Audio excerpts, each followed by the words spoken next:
and gentlemen, and welcome to No Static Radio, where we don't bring the static, but we sure enough bring the noise. You are now listening to the right side. I'm your host, Jeff Doggett, coming to you on the greatest station in the nation, from the greatest location in the nation. Shout out to everybody listening to us as far north as Kennebunkport, Maine, as far south as Key West, Florida, as far east as Long Island, New York, and as far west as Long Beach, California, and to all the points in between.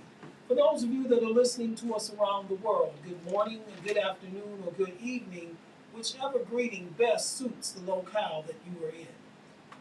There are several things that you can do to stop the spread of respiratory diseases such as COVID-19.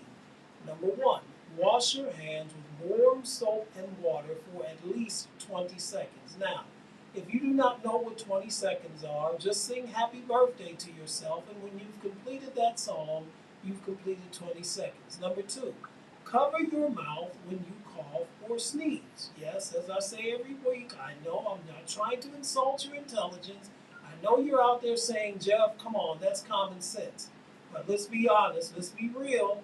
How many of you out there know that common sense is the least common thing around today? So please cover your mouth when you cough or sneeze. Also, stay at home when you are sick. I can't emphasize that even more. Listen, that event, that job, that play or game or whatever it is that you just think that you have to be there for, it's going to go on with or without you. So please stay at home when you are sick. Also, wipe down frequently touched objects and items with some type of disinfectant. And you may want to mix in some hand sanitizer in your vehicle so that when you go to the gas station to pump this gas, you will have something to sanitize your hands with, as I did on the way down here. I had to stop at the gas station and I did have my hand sanitizer in the car. And after I pumped the gas, I sanitized my hands. Why do you do that? Because you do not know who handled that pump prior to you handling it. And I would strongly suggest that if you are in an indoor facility where there are a lot of people, like a school or a church or a movie theater or a playhouse or arena, whatever the case may be, please wear your mask. Listen, people, this is not over. In fact, this has morphed from a pandemic to an endemic, meaning that it's going to be around with us for a while. So please take the measures that you need to take to help protect yourself against COVID-19 and other respiratory diseases for that matter as well.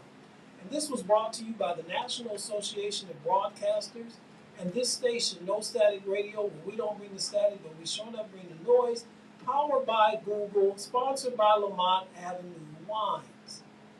If you are in the Cleveland area on the first or third Saturday of each month, I've got some great news for you. At 6812 Woodland Avenue in Cleveland, Ohio, between the hours of 11 a.m. and 2 p.m., they are giving away a free bag of groceries. That's right, folks, free, free, free. And listen, you do not have to show proof of income. You do not have to show proof of residence. You do not have to show proof of anything. In fact, the only thing you do have to show is up, in that you show up and you receive the free bag of groceries, no questions asked. But listen, it doesn't stop there. No, because in addition to the free bag of groceries, they are also giving away free clothing for adults and children, meaning that you get free clothing for yourself, and little Kiki and Ray Ray and Shaquanda and Junie and all of them, okay? But no, seriously though, you do get the free clothing for adults and children. But it doesn't stop there either, because if you are there between the hours of 11:30 a.m. and 1:30 p.m., guess what else you get in addition to the free bag of groceries and the free clothing for both yourself and your children?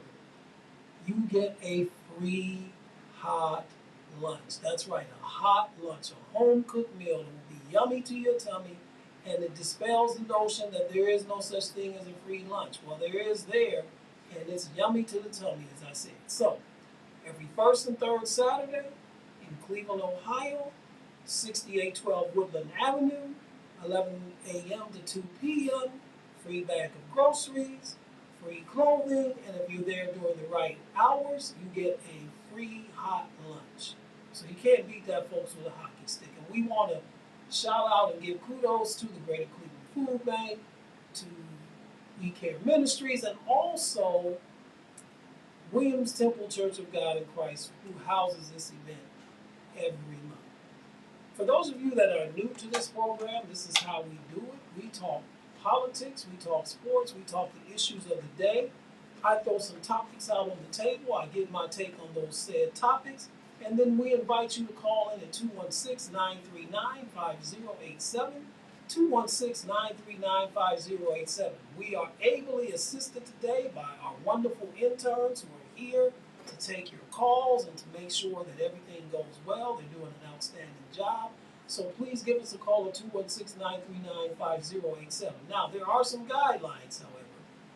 First of all, there's one call per show. So in other words, once you call, get your point across, and that's it. If you can't get your point across in that one call, and I do give you some leeway on that one call, then guess what you need to do? You probably need to call the station and talk to station management and see if you can get a show. So that's how we do it.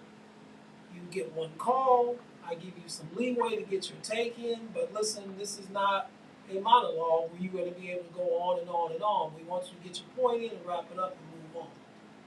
You do not have to agree with me. That's fine. As a matter of fact, that's what makes good talk show fodder, that if you don't agree with me, we just ask you, as we said, that you make your point and that you move on and you get the one call. So today, what we're going to talk about today on the right side is that we're going to examine Major League Baseball at the All-Star break. And primarily, since I'm in Cleveland, Ohio, we're going to look at the state of the Cleveland Guardians right now at the All-Star break.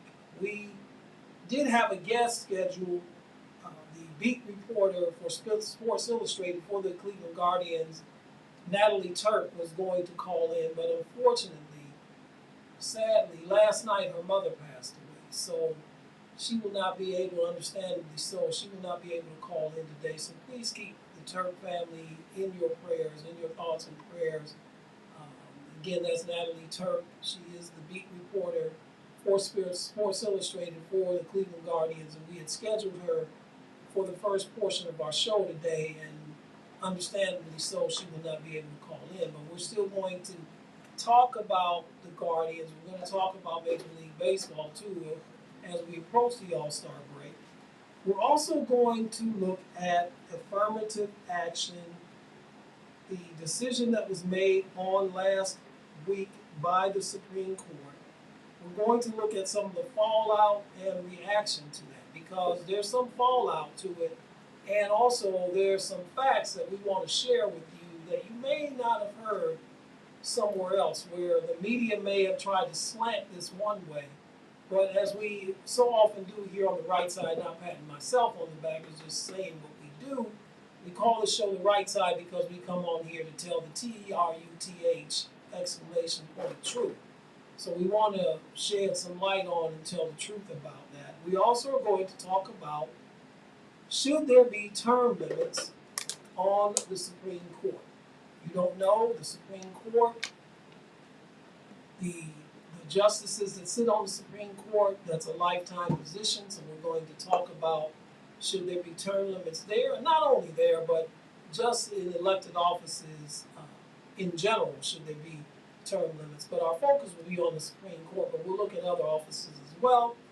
And then we're going to our other sports topic, is Damian Lillard, the multi-all-star guard for the Portland Trailblazers, has recently requested a trade from the Trailblazers, but he's made it specific about where he wants to go. So our question on the floor that we'll deal with is, do the Blazers owe Damian Lillard to send him where he wants to go, or do they owe the franchise to do what's best for the franchise? So we want to look at that. So those are our topics on the docket, if you will, for today. Now, if there's something that you want to talk about that we didn't throw out there, please feel free to call us at 216-939-5087. Baseball at the All-Star break. Before I start talking about the Guardians, let me just do an overview of MLB right now as we approach the All-Star break, tomorrow being the last games of the schedule before the All-Star break. The All-Star game is Tuesday in Seattle. The Home Run Derby is Monday evening. And then, as we said, the game will be on Tuesday, and then Major League Baseball will be off until next weekend. So the All-Star break has been the traditional halfway point of the season, although many teams have already passed the halfway point in number of games, being 162 games, and many teams have played more than 81. So let me just look at baseball in general at the All-Star break. First of all, attendance is up all over. The games have been moving faster due to the new rules. The fans, yours truly, seem to like the new rules with the pitch clock, with the limited amount of times that a pitcher can throw over first base when the runner's on first base. The larger bases have brought back the stolen base back into baseball and has been in vogue. And as we said, as a result of all of the shift has been outlawed.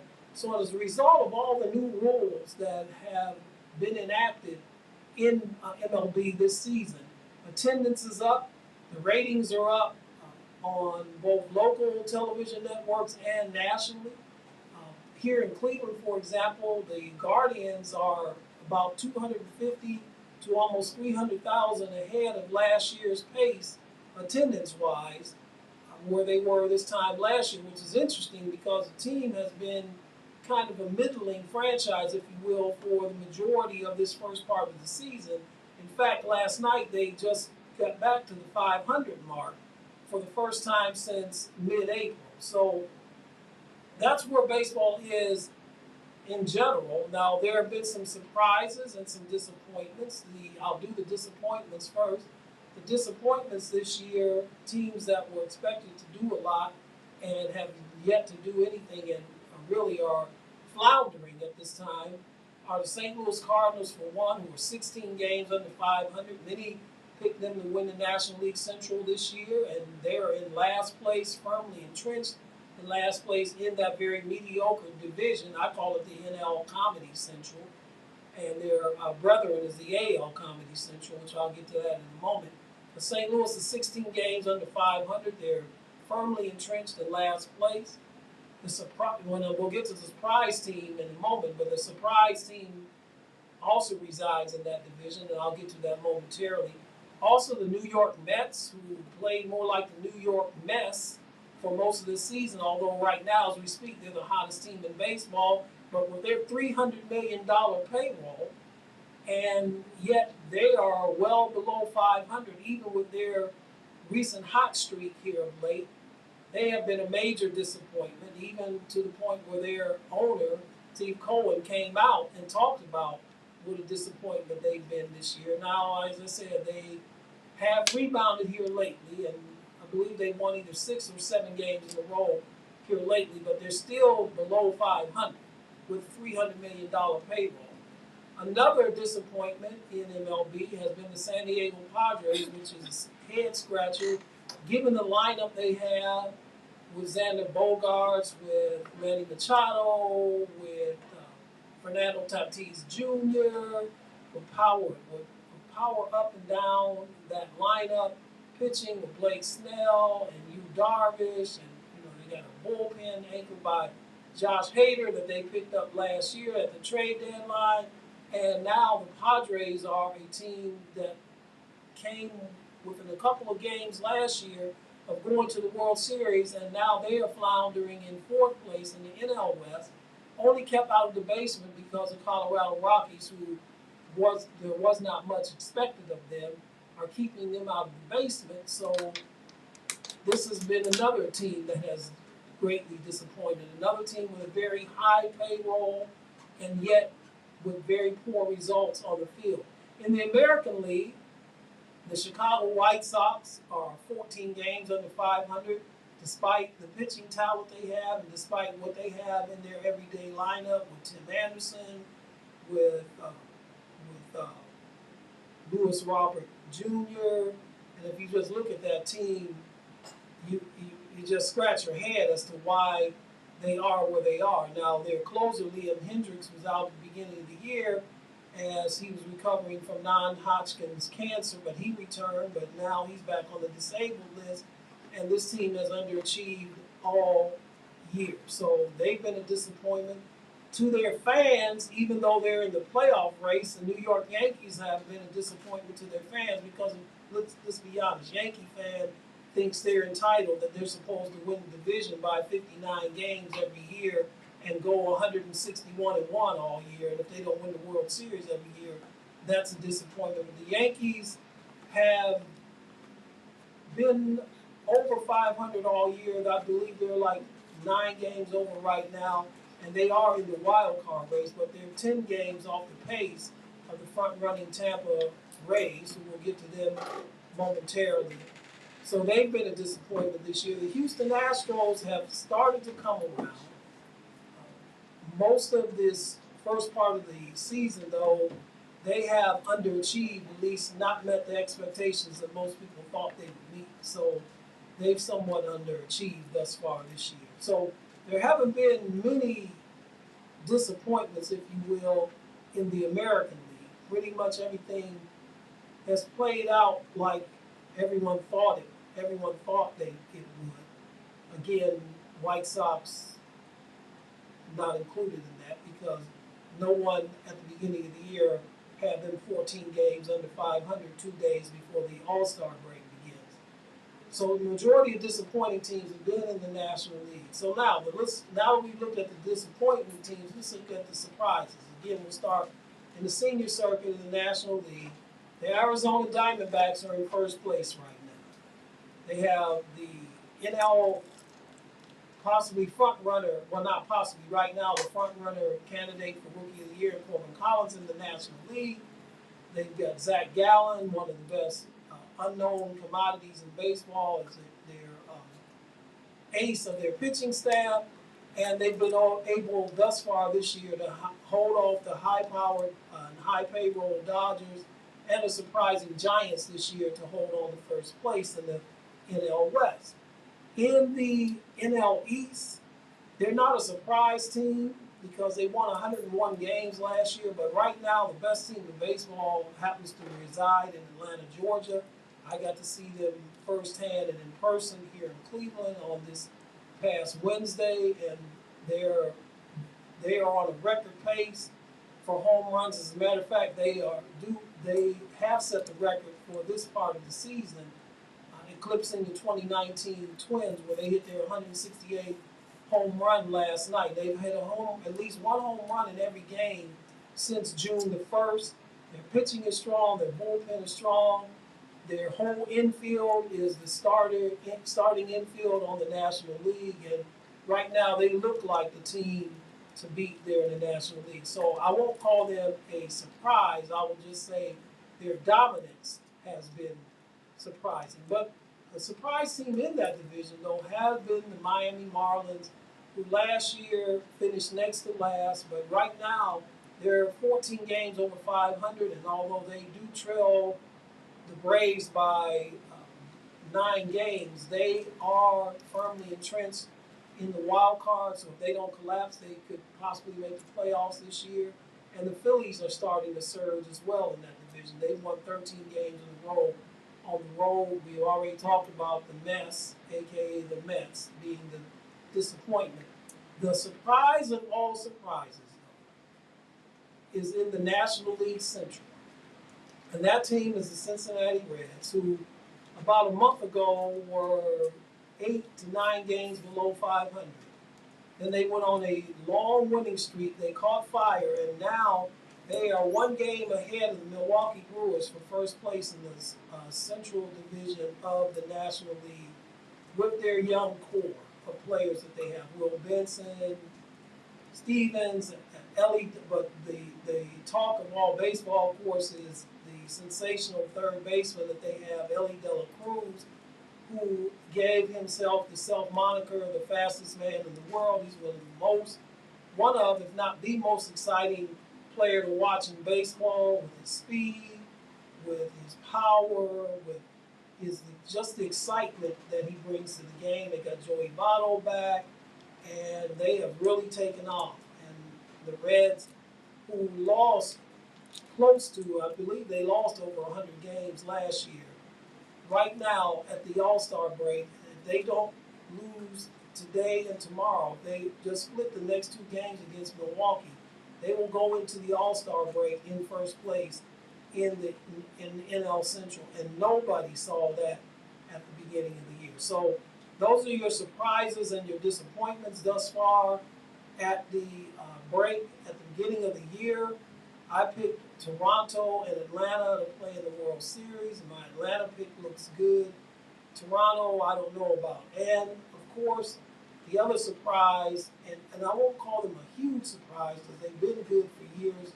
They did make the playoffs last year, but the Tampa Rays, who started like a house of fire, won their first 13 games of the year, or have been dominant at home for most of the year. They've hit the skids here lately with a 6-game losing streak that they have right now. They still have the best record in the American League, and so as a matter of fact, right now they're playing a series with the Atlanta Braves, and many think that's a preview of the World Series. Well, that remains to be seen. And then also the Texas Rangers is another team that has surprised. They're in first place in the AL West division, and the Rangers were a team who played well below 500 last year, signed Jacob deGrom in the offseason, and then Jacob deGrom, to at least not my surprise, is out for the rest of the season with arm injuries, and yet that has not really affected them. They are still in first place and still playing well, so they are a surprise team as well. So there are your surprises and your disappointments. I look for a very interesting and exciting second half of the season.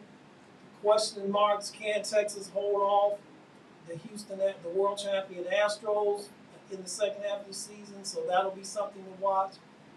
Will the Mariners, who made the playoffs last year and have started but have underachieved for most of the year and now starting to play well, will they continue to play well into the second half of the season and make a run? What will the Angels do with megastar Shohei Ohtani? There's been some talk that Shohei Ohtani is a free agent at the end of this season. And there's been some talk that he's going to command a $700 million contract when he hits free agency. The question is, are the Angels going to be able to retain him? And if not, they're going to have to make a decision pretty quickly because the trade deadline is approaching and they don't want to let him walk and get nothing in return. So that's something to watch as well in the second half of the season. Are the Angels going to keep Ohtani? And if not, who are they going to trade him to, and what kind of package are they going to get back for him? So those are some of the trends and things to look at in the second half of the season. Now, for my local team, the Cleveland Guardians, who, as I said, finally reached the 500 mark last night for the first time since late April. They are dealing with some question marks as well. Number one, their ace of the staff, Shane Bieber, will be a free agent next season. So they do have him under control for the rest of this season and the 2024 season. The question is, when are they going to trade him? Not if, but when, because all the indications is that he is not going to re-sign with the team, so they do not want to let him walk and get nothing in return. I, at one point, advocated trading him at the trade deadline this year because you'll get more value for him. The Guardians need at least one bat. They really need a couple of bats in their lineup, although their lineup has started to respond, at least scoring more runs, but they are still last in all of Major League Baseball in home runs. To give you some perspective, the Atlanta Braves hit more home runs from June 1st until yesterday than the Cleveland Guardians had hit all season. So there's been talk about moving Bieber for a bat, a power bat, at least one or not two. There's also some talk that they have those power bats within their system in last year's rookie, Oscar Gonzalez, who hit 296 last year, but got out off to a slow start and got sent down to AAA Columbus. And right now, for the last month and a half or so, he's really been on fire. He could come and bring some power to them, some much needed power that they need. And they have yet to bring him up for reasons known only to them. I advocate this, that they bring up Oscar Gonzalez and either put him in the outfield, put him in right field, move Stephen Kwan, their left fielder, to center field, and then put Will Brennan, who's playing right field for them now, in left. Or if they don't want to do that, and then to sit Miles Straw and to make him a late inning defensive replacement. Is Miles Straw, even though he got a couple hits last night, for the most part of this season has been an automatic out.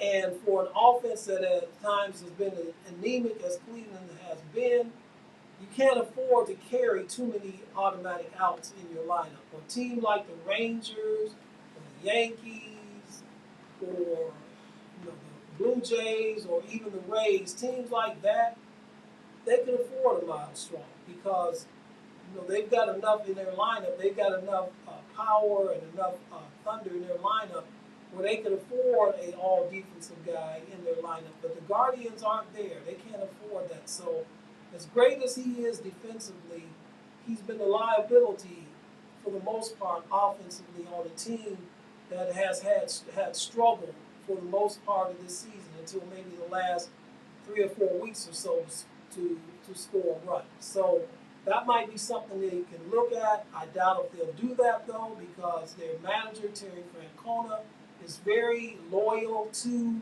his veterans, and I doubt very seriously if he would bench Miles Straw and put in the scenario that I suggested. However, it's there, so if you don't want to do that, then you can bring Gonzalez up here then and make him the designated hitter and bench Josh Bell, which again, I don't believe they'll do that either because 2 reasons. Number one, Josh Bell, many of you may not know this that follow the team, is the highest paid player on the team. He's making $16 million a year. And secondly, for the reason that I just said about Miles Straw, Francona is normally loyal to his veterans, and he won't bench him. Josh Bell was hitting about 225, 226. He only has 9 home runs and 20-plus RBIs. They did not sign him for that. The real reason that they signed him is because they needed a power bat in this lineup to be a protection to Jose Ramirez. Now, fortunately, they got that from Josh Naylor, who's having an all-star type season, who really should be on the all-star team, but didn't make it. Josh Naylor's hitting close to 300. He's got 11 home runs, and he leads the team in RBIs. He's got 60-plus RBIs. So he has been that protection to Jose Ramirez. But they did not sign Josh Bell for the production or the lack thereof that he's putting forth. So there are question marks that they have going into the second half of the season. Do they move Shane Bieber at the trade deadline? I'm saying that in all likelihood now they're not going to do so, not with the uncertainty of Tristan McKenzie, who has the elbow injury, and many think that he is eventually going to have Tommy John surgery, although on Thursday he gave an interview saying basically that he wasn't going to do that he was going to rest and rehab, and they're hoping that they may be able to get him back sometime in August. But that's a huge question mark. So based on the health status, the question mark status of McKenzie's health, along with the fact that you have now a young rotation with rookies Tanner Bybee, rookie sensation Gavin Williams, and Logan Allen got a look as well.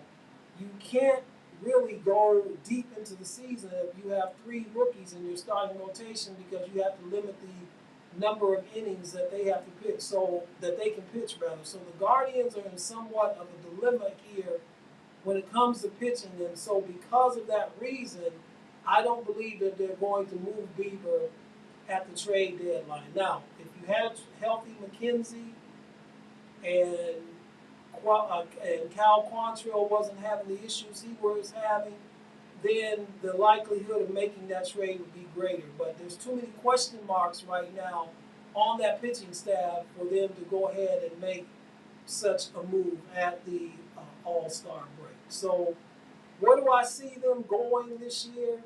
It all depends on what kind of start they can get off to in the second half. Now, out of the gate, they have to go to Arlington to play the Rangers, and that's going to be a tough series. They also have the Red Hot Phillies after the All-Star break here in Cleveland.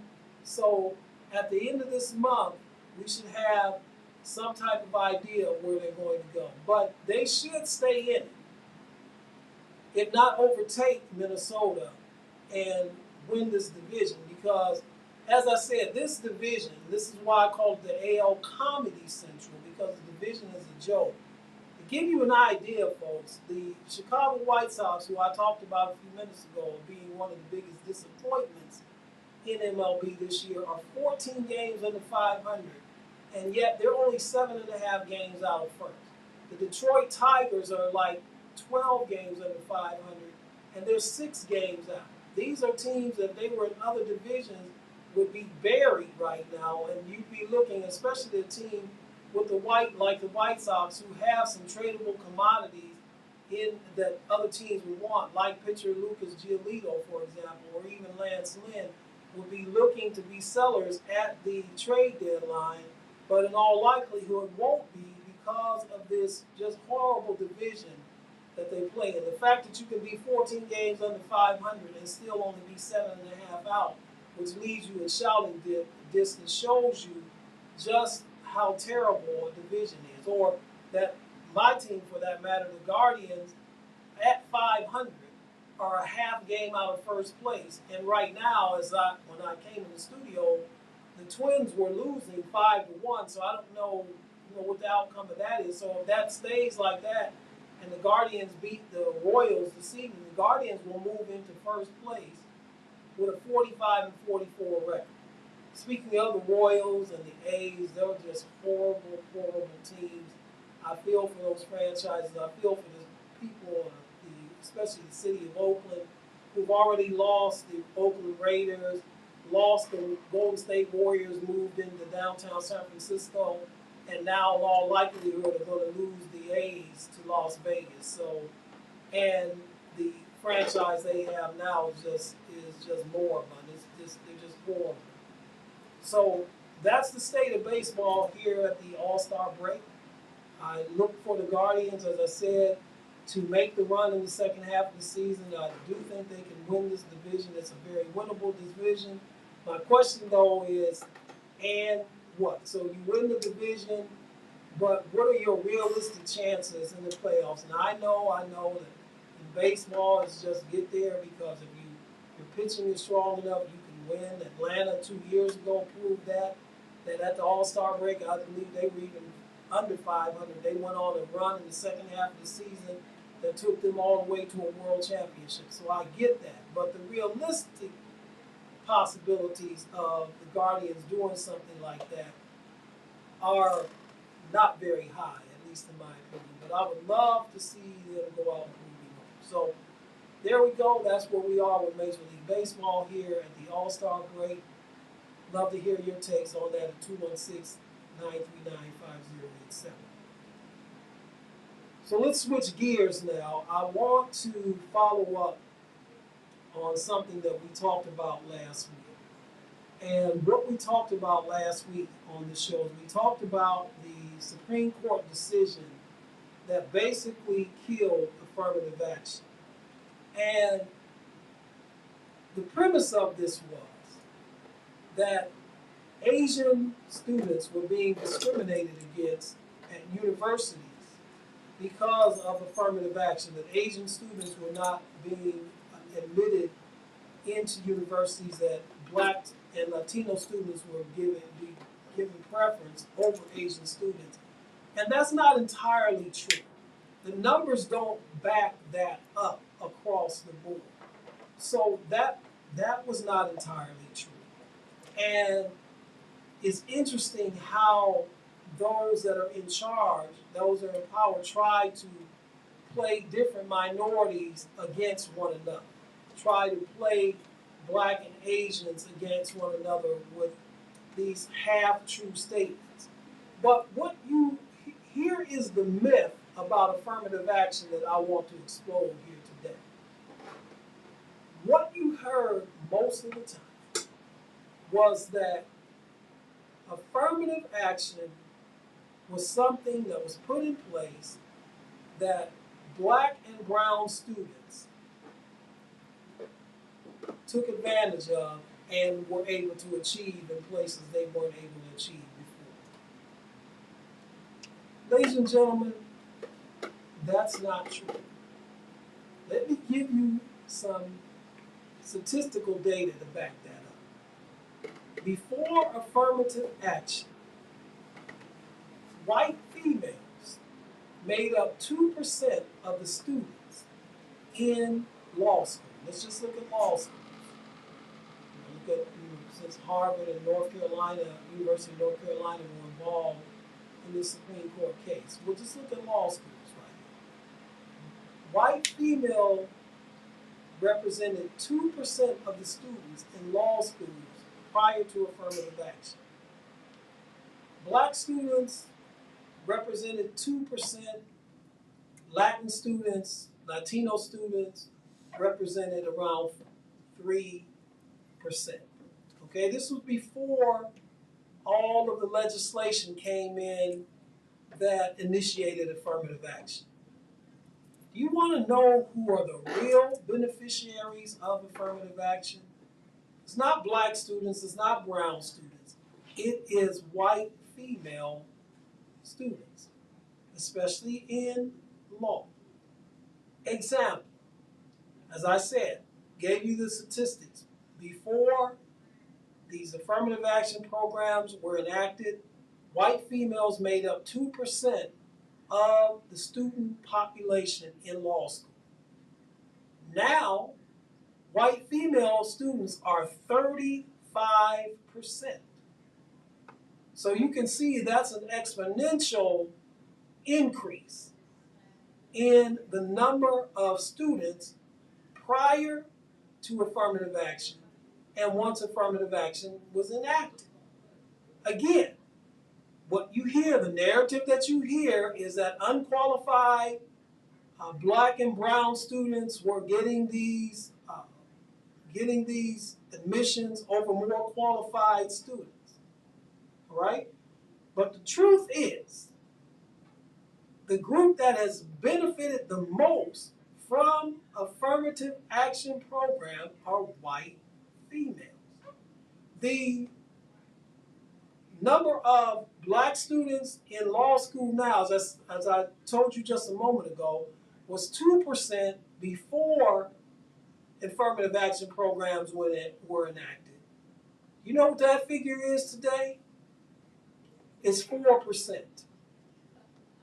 So where are these huge benefits? Where are these benefits of these so-called unqualified students getting these admissions over more qualified students? The data just doesn't support that. It doesn't support that. So again, we see a distortion, if you will, of the data. What are the fallouts? Because whenever something happens, whenever there's action, there's always a result, and the results are always deeper still. The results of that are as following. Within the week after the Supreme Court's decision that basically killed affirmative action, in the week after that, not a month, no, not a year of examining programs and what have you, but within the week, there has been movement in the states of Wisconsin, the state of Kentucky, and the state of Missouri to do away with scholarships that have been set aside for black students. Now, that the these legislations have not been enacted yet, but you can bet your bottom dollar that this is going to happen. I would be surprised and shocked if it didn't happen. And all people were waiting for was for this decision to take place so that they can do this. You don't think that this decision, even though it dealt with just Harvard and the University of North Carolina, you don't think that this decision is going to have a collateral effect when it comes to the employment market? If you don't, you're sadly deluded. This is going to have a residual effect even when it comes to the employment market. Because there are many businesses and organizations right now that are, for lack of a better term, under affirmative action decrees when it comes to hiring. Well, I don't want to get a job just because they had to meet a number. Well, listen, affirmative action is not about quotas anyway. And listen, I'm getting some feedback. And affirmative action is not about quotas.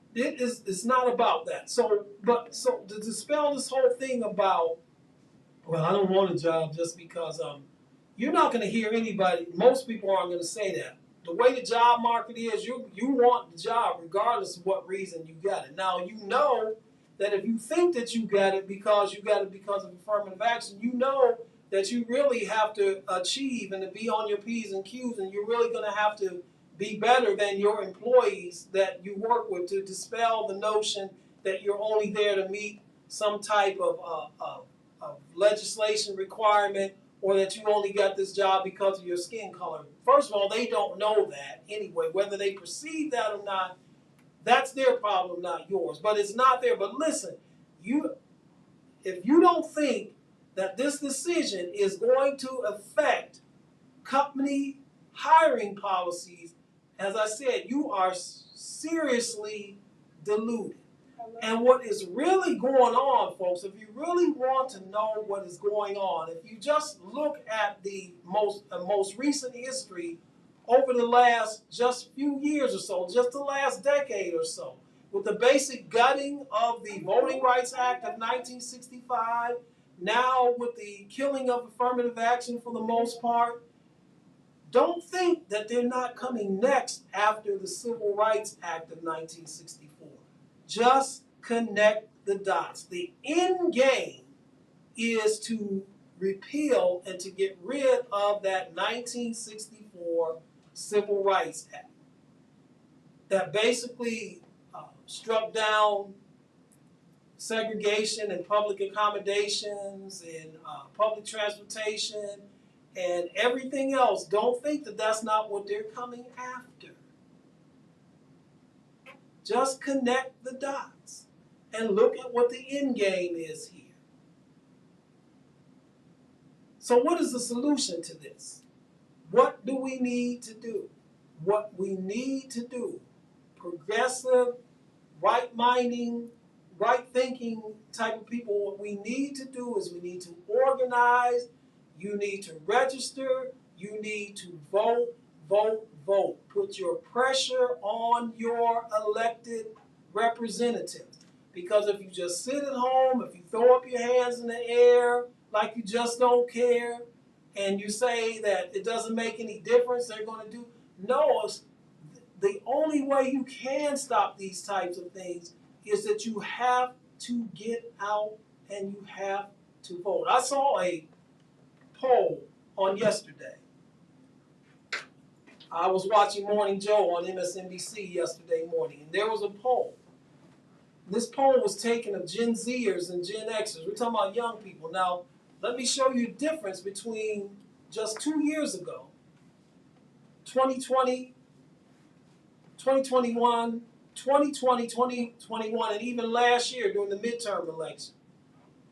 there was a very high turnout of Gen Zs and Gen Xers for a lot of reasons. 2020 is because Trump was on the ballot, and rightfully so, they wanted to vote against everything he stood for. But given the plethora of school shootings in this country, younger people, I'm talking about young people that are 18 to 25 years old, were motivated to come out and vote in large numbers because they were voting for candidates and voting for legislation to try to get just reasonable and sensible gun legislation. Why is that? Because this is the first generation that has ever grown up having to have active shooter drills in their schools. This is the first generation that's grown up with the fact that when I go to school this day, I may not come home because one of my fellow classmates or a former student of the school may come into the school and shoot the school up. So they were motivated by that. Young women, no matter how you feel about Roe versus Wade, younger women, and in this case, on both sides of the aisle, both Democratic and Republican, came out in strong numbers to vote for abortion rights.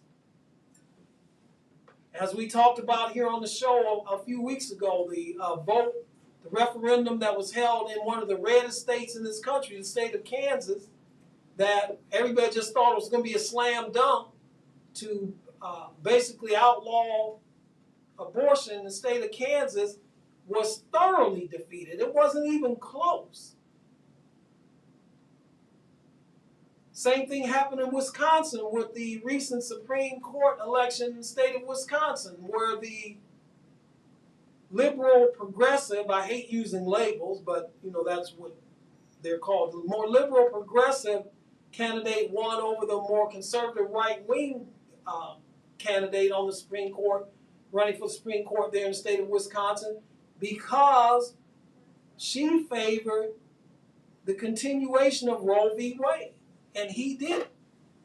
And so she won, and she won basically easily in her election.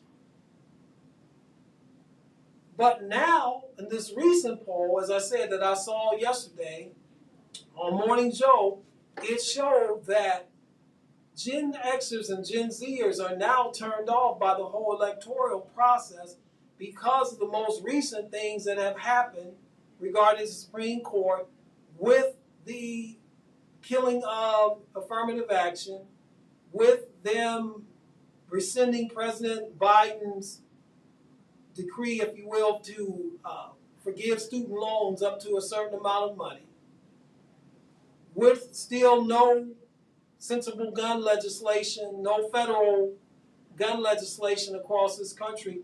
They have started to become turned off to the political process. And the polls showed that 45% of them were less likely to vote in next year's very crucial presidential election. And this is my challenge, and this is what I'm saying. If there's anybody who's listening to this program right now that's a Gen Z or Gen X, don't give up. You can't give up. You have to keep on fighting.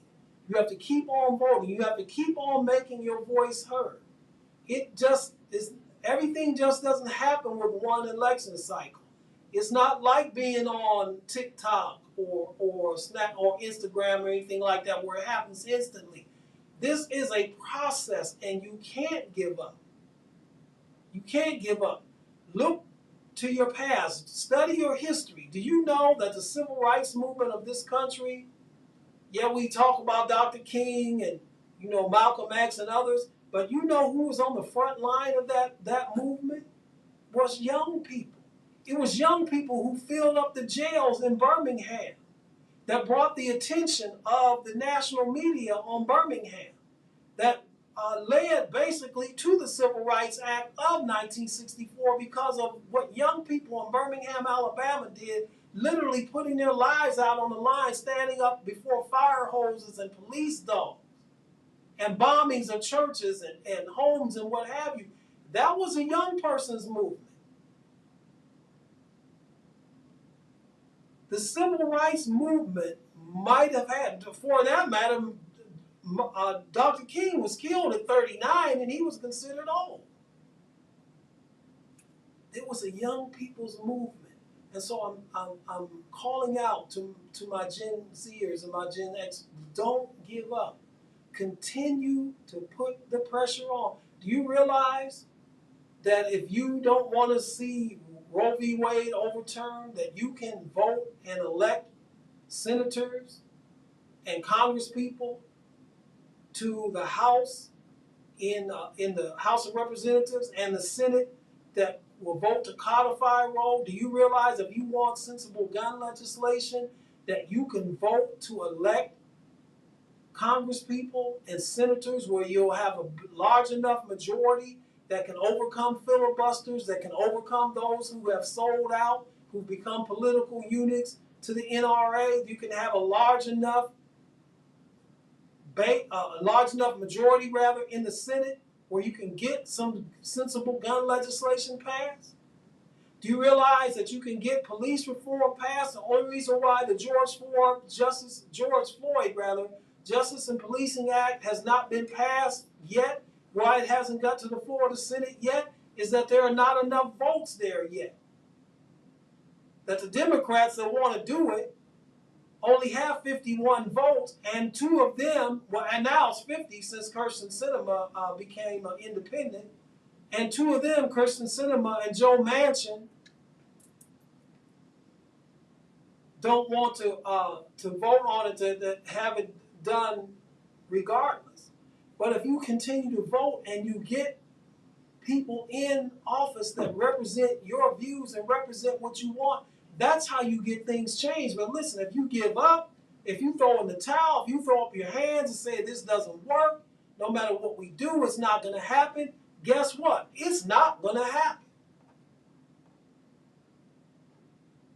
So you have a choice, young people. You can either sit on the sidelines, and continue to look at TikTok. I'm not telling you not to look at TikTok. I'm not telling you not to look at Instagram.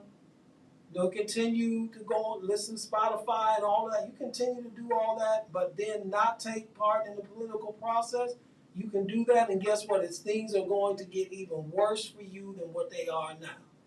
Or you can decide that I'm going to still do the things I do, but I'm going to educate myself politically. I'm going to study the issues. I'm going to see these candidates. And if they're not doing what I think they should do, or if they're not representing what I want and what my views are, and then we can bond together as a generation, as Gen Zs and Gen Xers, along with people that are older than you that share the similar political views and political thoughts, that's how you get things changed. But quitting, you're not going to get anything changed. And I'm going to tell you that if we don't come out and vote next year, and in all likelihood, it looks as though Donald Trump is going to be the Republican candidate for president. If Donald Trump is elected the 47th president of the United States, you might as well kiss this democracy goodbye. Because what you have to understand is this, people, is not only does the president appoint Supreme Court justices, he nominates them and then the Senate confirms them, but he or she also nominates federal judges across this country. Joe Biden has nominated more black and brown federal judges than any other president in the history of this country. More than Barack Obama, more than Lyndon Baines Johnson. That's where change is made. Change is made in the judiciary. Change is also made in the legislative. But listen, if you don't vote, You can't have a voice for change. So those of you that are yet to become 18, and you might be 17 this year, but you'll turn 18 next year. The first thing that you do when you turn 18 years old, before you declare yourself, I'm an adult now, go get yourself a voter registration card, vote, register to vote in your local district, your local municipality, register to vote. Become as zealous about voting as you are about TikTok or video games or your favorite musical art. You know, people waited for hours in Cincinnati last week to see Taylor Swift. There were people who waited outside for hours to get tickets to see her in Cincinnati last week. She packed out the stadium where the Bengals played. 2 concerts, packed it out. Hotels and restaurants in Cincinnati made a killing last weekend with her concert being there, coupled with the fact that the Reds were playing as well that weekend. They made a killing for that. And most of those who were in attendance at that concert were people between the ages of about 17 to 25 years old. I am not begrudging you for being enthusiastic about seeing your favorite artist. Because I was your age, I wanted to see my favorite artist back then too. But what I am saying to you is apply that same enthusiasm that you applied to see Taylor Swift. Apply that same enthusiasm into registering to vote. Apply that same enthusiasm into educating yourself about the candidates. Apply that same enthusiasm into organizing your friends and your classmates and what have you to vote around the issues that concern you. That's how change is made. And listen, those who are in power, they know that. That's why they're trying to discourage you from doing that. There are some repressive and suppressive forces in this country that don't want you to do that because they know if you do, they're going to lose their power. So they figure they can keep you distracted on all this other stuff. You won't realize what's going on. You're listening to the right side on No Static Radio. We don't bring the static, but we sure enough bring the noise. We're going to take our top of the hour break right here. It is 3 minutes before the hour, wherever you are. It's 3 minutes before the hour, whatever time zone you're in. So we're going to take a short break here. We'll be back at you 5 minutes after the hour.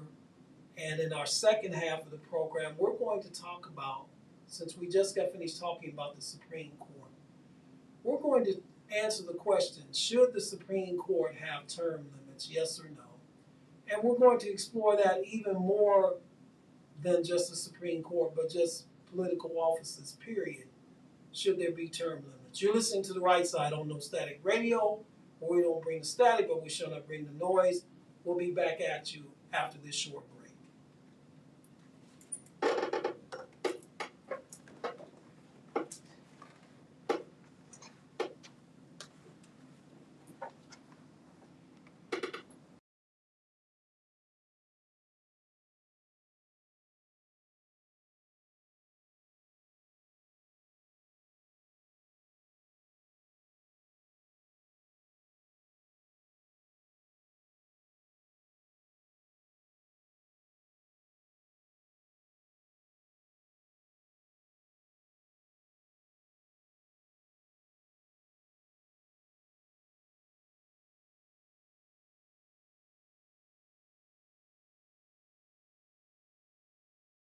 You or your family.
We'd like to welcome back to the right side. I am your girl, Decisive. And of course, as we always do about this time, we're going to do a little Our History 365 here. And today, on today's Our History 365, I'm so glad that's going.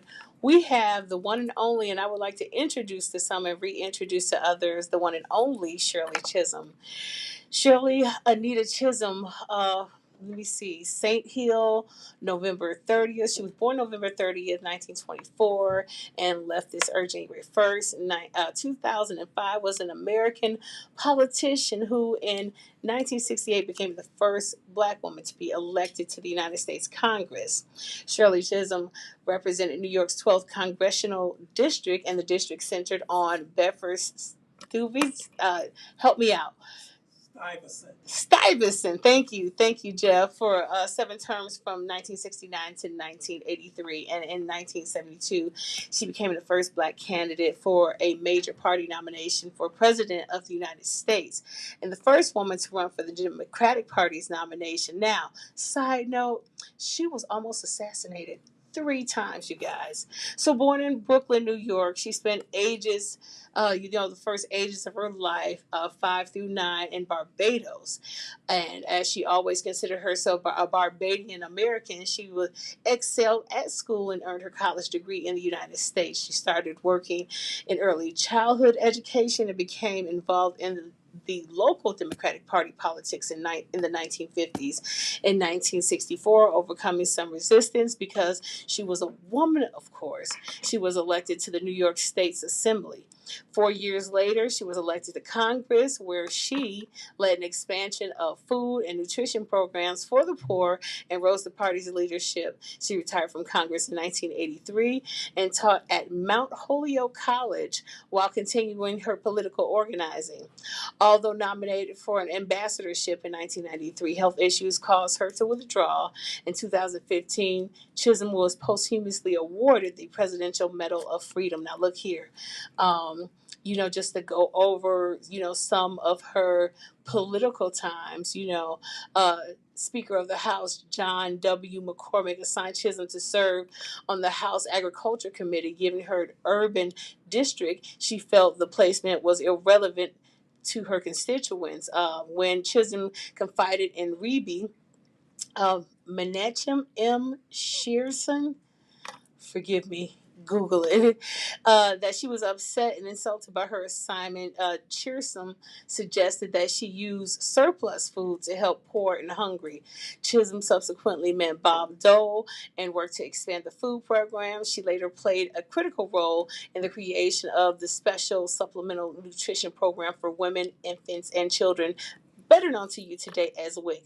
Listen, I could go on and on. This woman has done tons of fabulous things for the United States of America, for families here, for communities that struggle. And listen, like I tell you all the time, if you can't make it to a library, if you, got a computer at home, a tablet, an iPad, or a phone, listen. Google, Google. Google your history, because knowing your history is knowing your now. And now back to Jeff Doggett with The Right Side. Thank you, Marie. Our call-in number is 216-939-5087. 216-939-5087. In the first hour, we talked about, we did a overview of Major League Baseball and where MLB is now as we approach the All-Star break. We also looked at the Cleveland Guardians, where they are right now, what we thought they could do and may do in the second half of the season.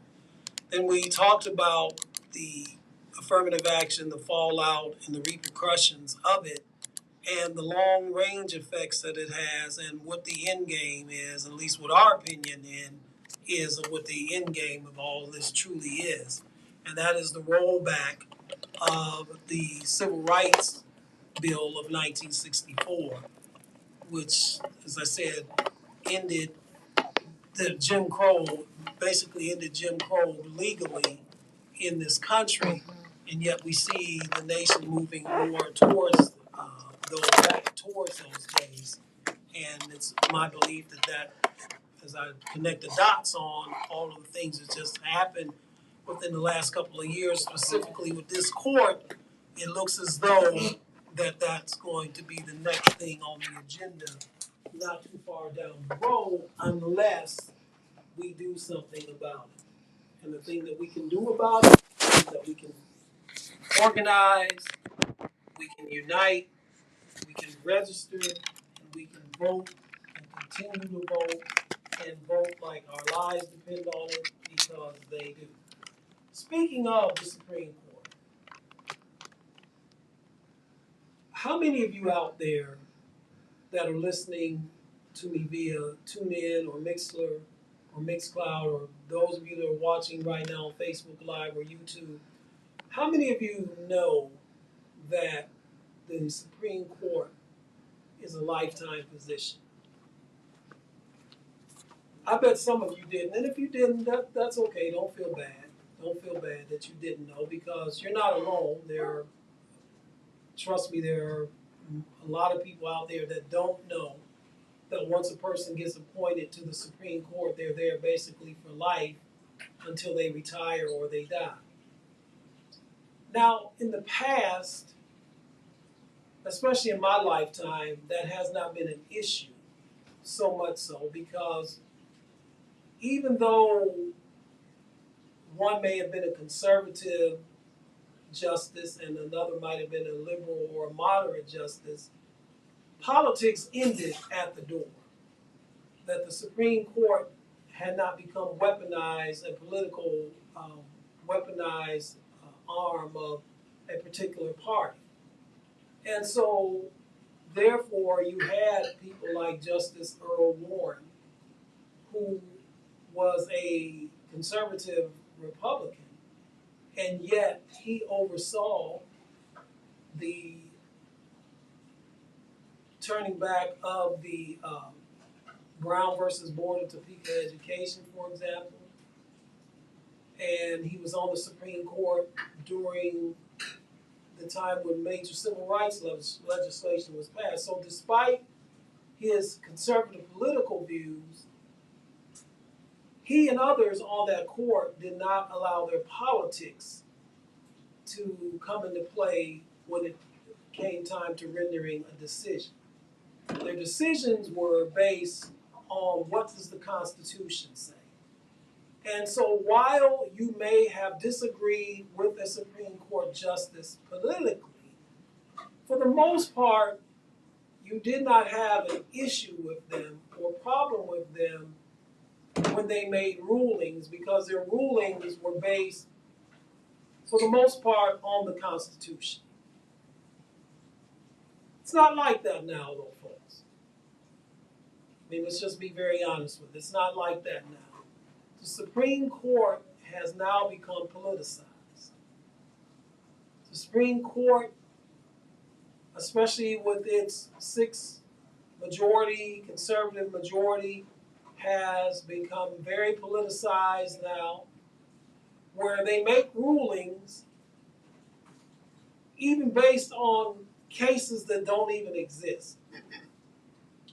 Example, the ruling that they made last week, while the ruling on affirmative action got the majority of the headlines, they also made a ruling on a Colorado case where a woman who has a graphic design business brought a case before the Supreme Court saying that because of her religious views, she didn't feel that she should be compelled to do graphic designs for people who want to have a wedding ceremony who are same-sex partners.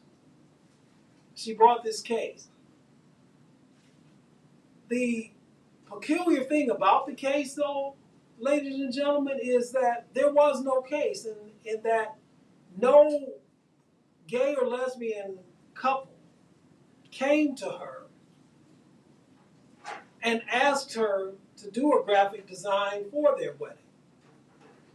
So basically, she just brought a hypothetical.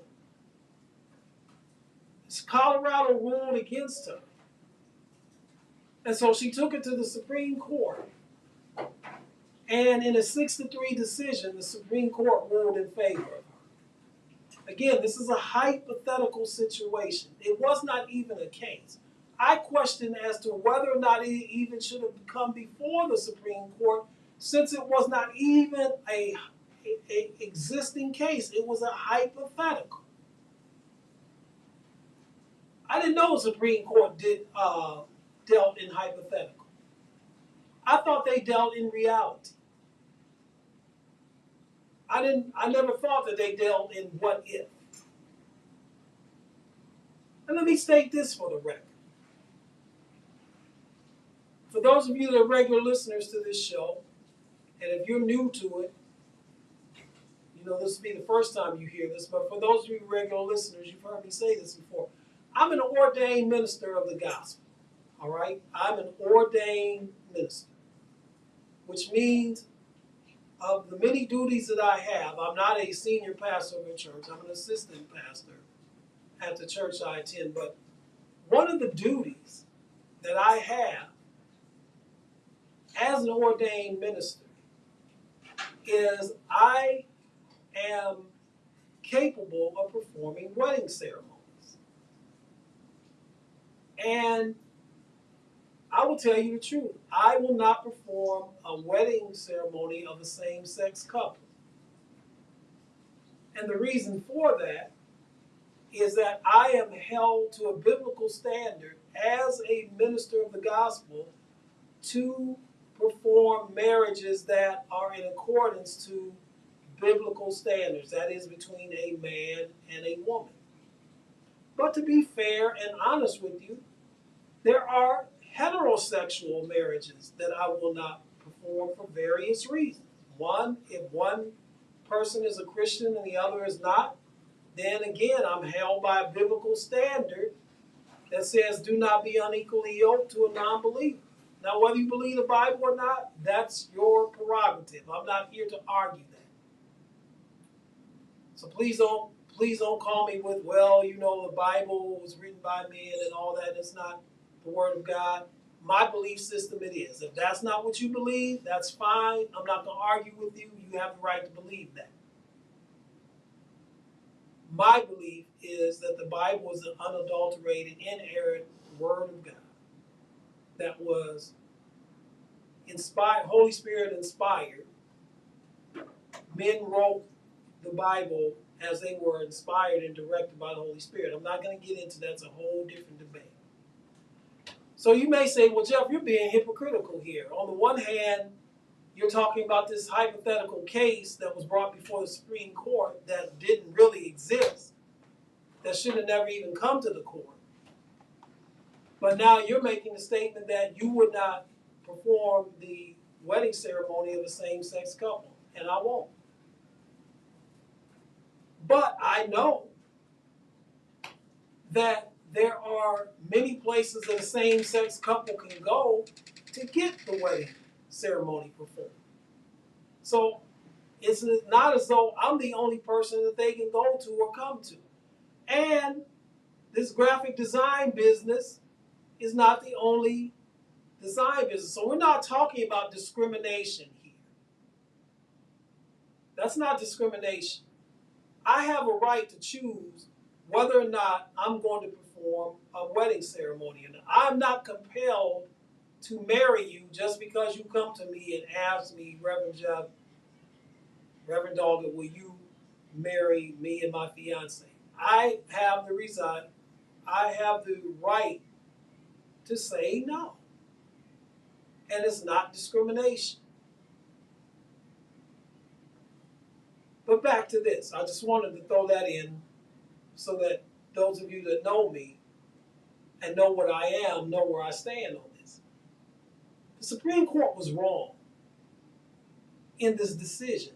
The decision should have never been made, not because of whether or not this woman's religious rights were being ignored. Sorry, something's not right. It Wait should. a few minutes and try setting up again. You can also try unplugging your device and plugging it back in. Is there an issue? I don't know what that is. Okay, is everything okay? Yeah. Sorry about that, you all. I don't know. Seems like everything is okay. So, again, the issue is this. They were wrong in that this decision should have never been made. They should have not even heard the case because it's a hypothetical situation and a hypothetical case. It should have never come before them. But it was brought before them because the individual in question knows the makeup of the court and therefore was brought it before them knowing that in all likelihood they were going to render a decision in her favor on this hypothetical case and now have opened the door to make it easy to now discriminate against people based on their sexual preference.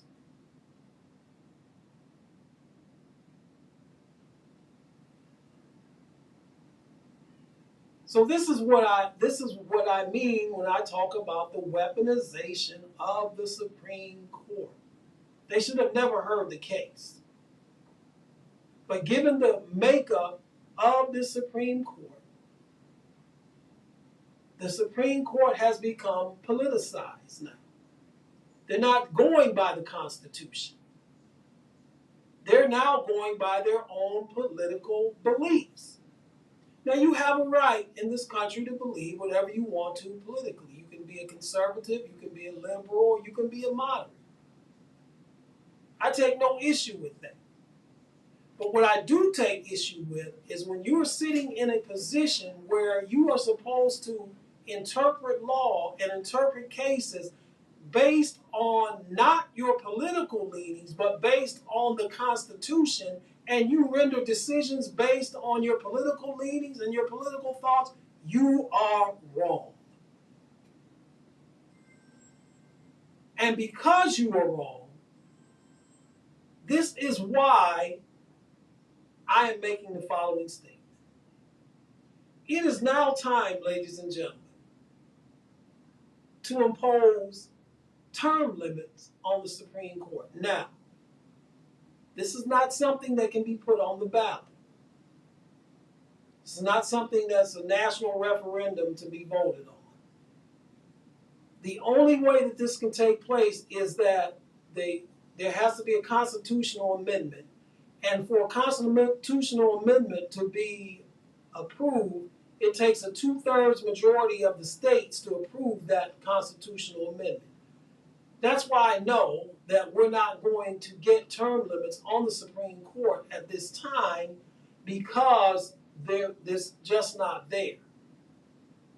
2/3 of the country is not going to approve because this court has so much support in certain regions of this country is not going to be approved.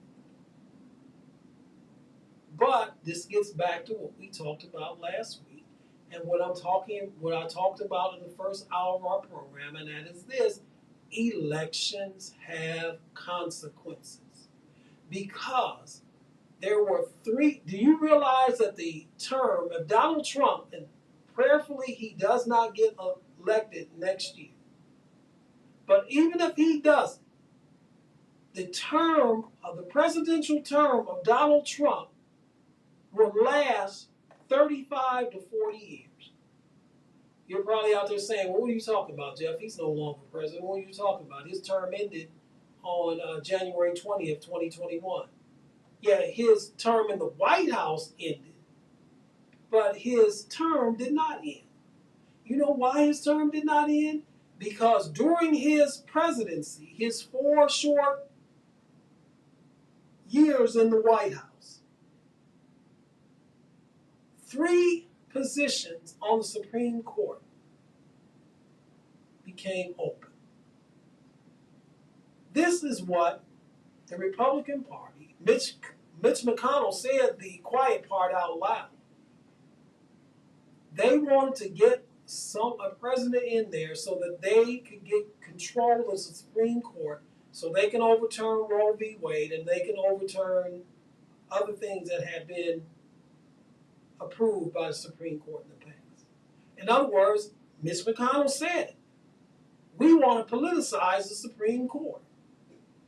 Now, in their confirmation hearings Amy Coney Barrett, Neil Gorsuch, Brett Kavanaugh all swore up and down that they would not let their political opinions or their political views sway them one way or the other, that they would make decisions based on the Constitution and the Constitution only. That's a lie.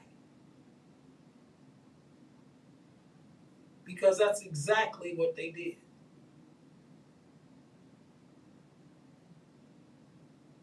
So the term of Donald Trump is going to last, and the reason why I say 30 to 40 years is going to last because the three Supreme Court justices that he nominated and were confirmed by the Senate during his term are Amy Coney Barrett, Neil Gorsuch, and Brett Kavanaugh, which have now swung the majority of the court to the conservative side, which wouldn't be a problem. Again, I'm trying to keep politics out of this. It would not be a problem if the justices voted and made decisions based on the Constitution and not their political leaning. But that's not what's happening. And so, given the fact that Gorsuch, Coney Barrett, and Kavanaugh are all relatively young, they're in their late 30s, early 40s, so unless some unforeseen health issues come up, and again, let me say this, let me preface what I'm going to say by saying this. I am not wishing any harm on any of them. So unless some unforeseen health issues come up, or they do something unethical or scandalous, they or die, have untimely death, they're going to be sitting on the Supreme Court, folks, for about probably the next 35 to 40 years. That's why I say the presidential term of Donald Trump will last that long because he appointed them and they are making decisions based on their political leanings, not the Constitution. Elections have consequences. Do you realize? Let me just show you how close this was. Those of you regular listeners to this show have heard me say this before, but this is for those who are new. Do you realize that in 2016, in the states of Pennsylvania, Michigan, and Wisconsin, those three states combined, Donald Trump won those states by less than 1%. Each state. That's how close that election was. That's how close to not having an unbalanced court or a politically charged court we came to. Because if Hillary Clinton would have won the 2016 election and these same three positions became open on the court, then it would have been her making the nomination to go to the Senate. And even though the Republicans were in control of the Senate, it's very rare where a Supreme Court nominee is not confirmed by the Senate.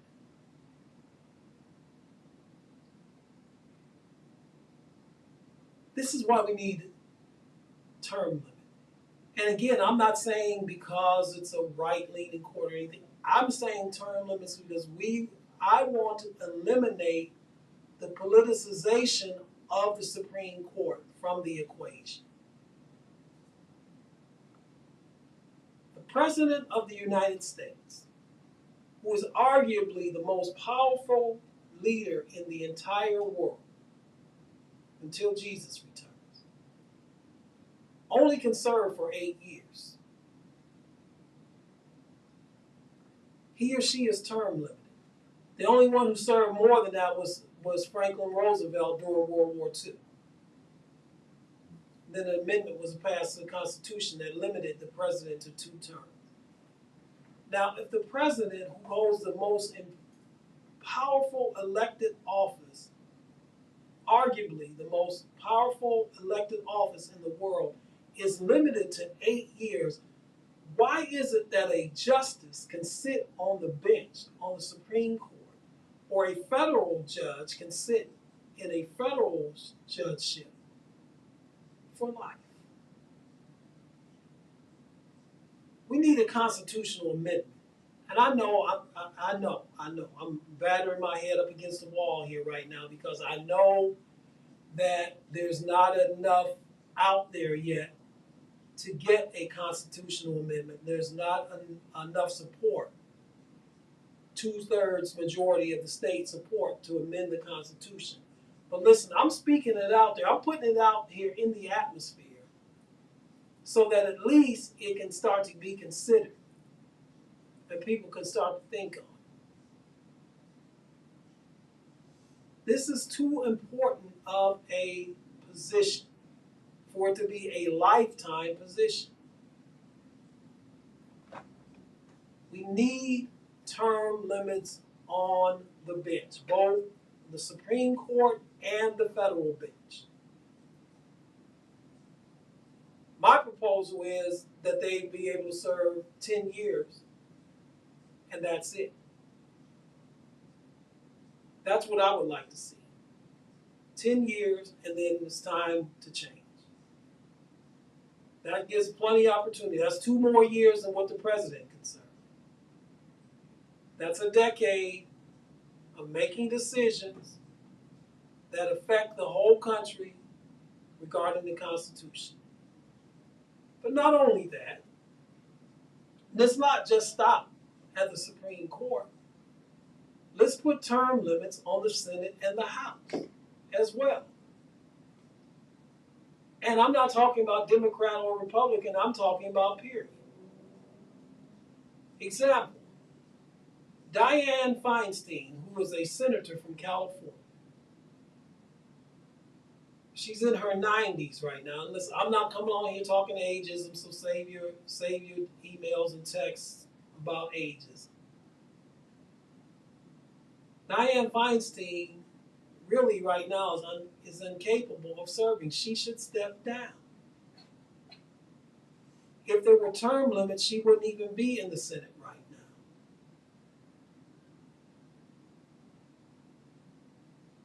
Senator Byrd, who just recently died not too long ago, he served for ages in the Senate. Chuck Grassley, Republican senator from Iowa, he's been there forever. President Biden was in the Senate forever.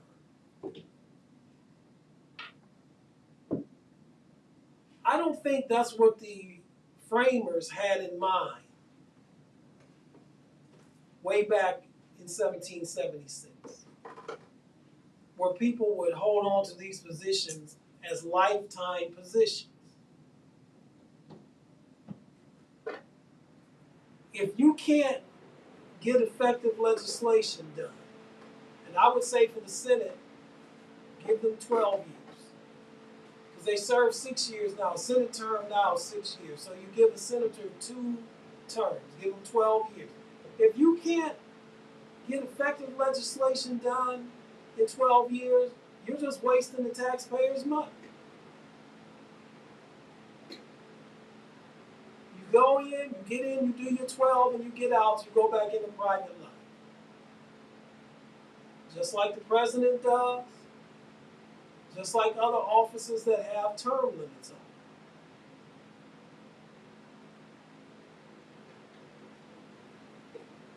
When people are there for that long, they get power they obtain power that the framers originally did not intend for them to have. This is not a lifetime position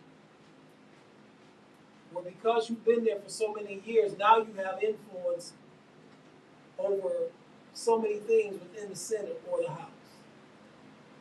It's time to go. Do your 12 years in the Senate. Do your 8 years in the House. That would give you four terms.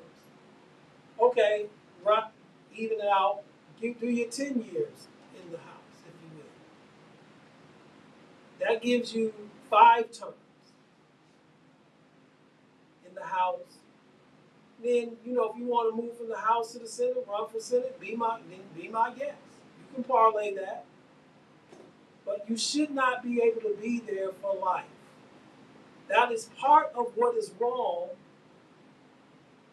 with the system we have now. That's part of the reason why you have such gridlock in Washington now, why you can't get anything done. So you have people entrenched in these positions for so long, and they become so powerful that they have influence over their junior colleagues. They have in my opinion, undue influence over their junior colleagues. That you better not buck this system, or I'll make sure that you don't get the committee position, or I'll make sure that you get primary.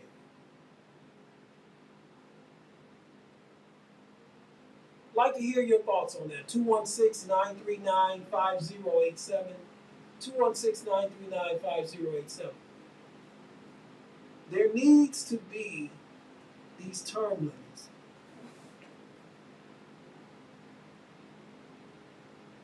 The longer an individual, and I'm not saying this applies to everybody, but the longer a person stays in a Senate seat or a House seat, the easier it is for them to become influenced by outside forces, for them to be lobbied. Because after all, I want to keep my position. I want to keep my Senate seat. So I will give in to the lobbies so that I can get my campaign contributions, so that I can hold on to my seat and become even more powerful.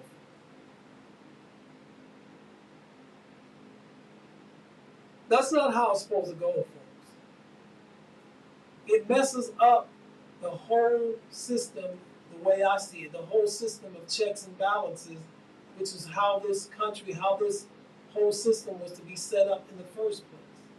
It's supposed to be set up as this bicameral type of government, this bicameral system. We have these checks and balances where the president does not have total authoritative power, that he or she can't get legislation done just because they say it. It has to go through the House and the Senate. But then if the House and the Senate pass legislation that the president doesn't like, he or she can veto it. And then the judicial branch of the government is there to make sure that everything is done constitutionally.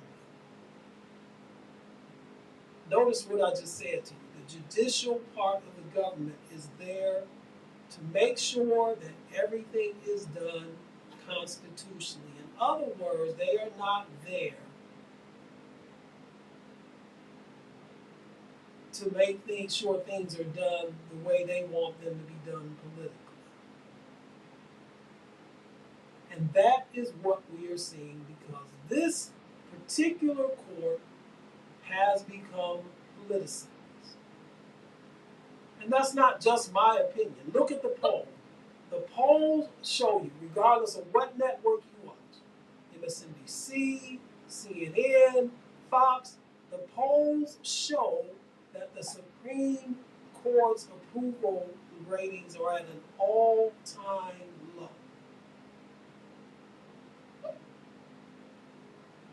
There have been questionable ethical things that have been done, specifically by Justice Clarence Thomas, where he's been had paid vacations, taken on trips by a very wealthy, right-wing, conservative billionaire. You don't think that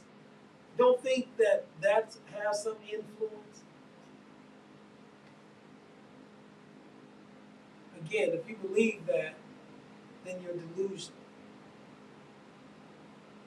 This is why we need the term limit so that I'm not saying that it would completely eradicate it, but it would make it less likely to happen because the person's not going to be sitting in there for life.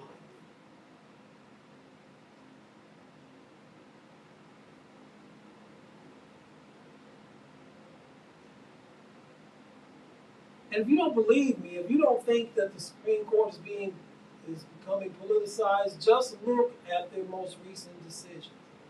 Look at what Clarence Thomas said that he wants to see happen, that he wants to see the Supreme Court do. Well, they've already done two of them. They basically overturned Roe v. Wade, and they overturned affirmative action. The third thing on his list is that he wants to outlaw birth control. Now, again, where you stand on that is, guess what? It's your personal choice. The Supreme Court should not be making a decision on your personal choice when it comes to contraceptive. That's a personal choice. Has nothing to do with the Constitution. But again, because this Supreme Court has become so politicized, that now instead of interpreting law, instead of interpreting the Constitution and making decisions based on that, no, now we're going to do it based on our personal preferences. So in other words, because this is my personal preference and I'm on the Supreme Court, I am going to make a decision that oversees or supersedes your personal decision, regardless of whether it's constitutional or not. Again, that is why, and I'm going to keep saying this, and I'm going to keep saying this until I can no longer sit behind this microphone, for however long that's going to be. This is why you must, whether you're 18 or 98, this is why you must vote in every election, because every election is local and they all have consequences. And let me just, while I'm on this, let me just do this right now. There's an issue on the ballot here in the state of Ohio. I'm in Ohio, so this only applies to those of you that are in the state of Ohio that are listening to me right now. There is an issue on the ballot in the August 8th special election called Issue 1. There is a group of people that want to pass this issue so that you don't need a majority anymore to make decisions within the state of Ohio. That decisions can be made. There's a caller. Welcome to the right side, caller. State your name and where you're calling from. Caller, are you there? They hanged up. Okay. Well, listen, caller, if you're there, call us back again, 216-939-5087. We'd love to hear what you were going to say. So give us a call back again, 216-939-5087. But there is a group of politicians and forces within the state of Ohio that want to pass legislation that would make it so that only a small majority of people can make decisions for the majority of people within the state of Ohio. Vote no on issue 1. Vote no on issue 1 so that majority of people in the state can make decisions affecting people in the state. Not a small minority, not a group of politicians who can get together and pass some legislation and they can do it without the consent of the majority of the people in the state. If that's what you want, if this is the kind of state you want in the state of Ohio, then go ahead and vote yes on issue 1 and that's what you'll get. But if you want to keep everything majority rule, vote no on issue 1. That's on August 8th within the state of Ohio. Although early voting is starting, I believe starts this week. So you can start early voting beginning on Monday, I believe. It's either Monday or Tuesday of this week. Check with your board of elections. But make sure, and listen, I know this is a summer vote, and I know this is not a general election, and so we've had low turnout. People, you've got to turn out for this. You cannot stay at home. Because if you stay at home and you don't vote on August 8th, or if you don't vote before August 8th, if you're going to vote absentee or vote do early balloting, and you stay at home, and the opposition turns out, then you're going to lose majority rule in the state of Ohio. So make sure that you vote no on issue 1. Vote no on issue 1, either do it in your early balloting or do it at the polls on August the 8th. This will spell a death knell to democracy in Ohio if this issue passes. It cannot pass, folks. Those of you here in Cleveland, Youngstown, Steubenville, Cincinnati, Dayton, Canton, Akron, Toledo, wherever you are in the state of Ohio, if you're listening to this right now, or if you're a resident of the state of Ohio and you can vote absentee because you're out of the state right now as you're serving in the military, whatever, what have you, vote no on issue 1, please. To me, that should be a no-brainer, but I don't take anything for granted now, not in this political climate. Our call-in number is 216-939-5087, 216-939-5087. If you have any thoughts on term limits for the Supreme Court, or term limits for the House and the Senate of the United States, or issue 1, you can please give us a call on that. If you have any comments on what we said in the first hour regarding the decision to overturn affirmative action, or our thoughts on Major League Baseball, or whatever's on your mind, give us a call at 216-939-5087. This last topic I want to look at, we'll switch course again. We'll jump back into sports. Damian Lillard, superstar guard of the Portland Trailblazers, has spent his entire career in Portland. And now he's at the age of 32 years old. And he remained loyal to the Trailblazers. There are many who said that he should have left Portland and tried to get on a team where he could win a championship, but no, he said he wanted, and much to his credit, he said he wanted to stay there in Portland to try to bring a winner there. Not only has he been great on the court in Portland, but he's done a lot within the city and the community of Portland. Well, now he has asked the Blazers for a trade because the Blazers had the second pick in the draft. And Damian Lillard did not want to go through a rebuild at this time in his career. And his hope was that the Blazers would trade that pick to get some players in that could help win now. And when they didn't, and they drafted guard Scoot Henderson, then he then made the decision that, okay, I want to be traded now, which is fine. That's within his rights. The dilemma, though, is this. And here's the question. The question is this. Should the Blazers do what's best for Damian Lillard since he's been loyal to them? The question is, should they reward him and send him where he wants to go? Because he said that he only wants to go to Miami to play for the Heat. His agent released a statement earlier this week saying that if another team wanted to trade for him other than Miami, that they will, quote, be getting an unhappy player, unquote. So the question is, should the Blazers do what's right for Dame and send him to the Heat, although they may not get as good a package back from the Heat as they could for another team, or should they do what's best for the franchise?